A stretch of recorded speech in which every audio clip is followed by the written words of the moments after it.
ನಾನಿವಾಗ ಟೊಮಟೊಕಾಯಿ ಪಲ್ಯ ಮಾಡೋದು ಹೇಗೆ ಅಂತ ಹೇಳ್ಕೊಡ್ತೀನಿ. ಟೊಮಟೊಕಾಯಿನ ನೀಟಾಗಿ ಚೆನ್ನಾಗಿ ತೊಳೆದಿಟ್ಕೊಂಡು ಚಿಕ್ಕದಾಗಿ ಕಟ್ ಮಾಡ್ಕೊಳ್ಳಿ. ಇವಾಗ ಟೊಮಟೊಕಾಯಿ ಚಿಕ್ಕದಾಗಿ ಕಟ್ ಮಾಡ್ಕೊಂಡಿದ್ದೀನಿ.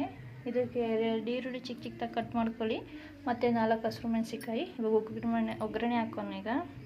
ಇವಾಗ ಕುಕ್ಕರ್ ಇಟ್ಕೊಂಡಿದ್ದೀನಿ. ಇದಕ್ಕೆ 3 ಸ್ಪೂನ್ ಎಣ್ಣೆ, ಹಸಿರು ಮೆಣಸಿನ್ಕಾಯಿ ಕಟ್ ಮಾಡ್ಕೊಂಡಿರೋದು ಹಾಕ್ತೀನಿ.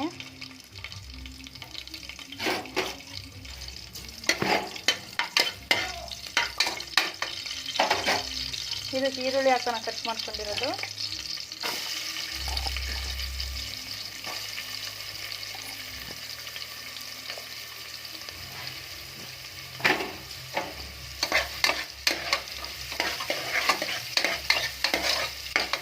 ಇದು ಸ್ವಲ್ಪ ಉಪ್ಪು ಹಾಕಿ. ಇವಾಗ ಈರುಳ್ಳಿ ಫ್ರೈ ಆಗಿದೆ. ಕಟ್ ಮಾಡ್ಕೊಂಡಿರೋ ಟೊಮಟೊ ಹಾಕ್ತಿದ್ದೀನಿ.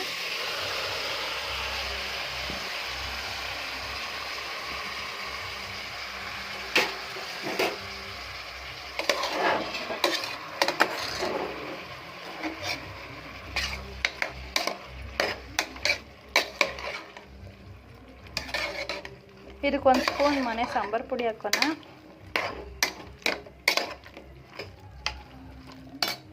ಇವಾಗ 1 ಸ್ಪೂನ್ ಸಾಂಬಾರು ಪುಡಿ ಹಾಕಿದ್ದೀನಿ. ನೀಟಾಗಿ ಮಿಕ್ಸ್ ಮಾಡ್ಕೊಳ್ಳಿ. ಇವಾಗ ಇದಕ್ಕೆ 1 ಲೋಟ ಅಷ್ಟು ನೀರು ಹಾಕೋಣ.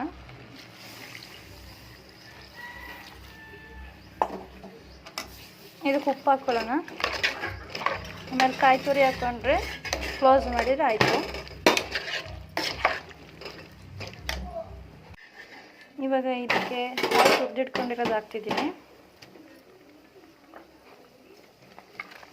ಇವಾಗ ಇದನ್ನು 2 ರಿಂದ 3 ವಿಷಲ್ ಕೂಗ್ಸೋಣ. ವಿಷಲ್ ಕೂಗ್ಸಿದ್ರೆ ಆಯಿತು.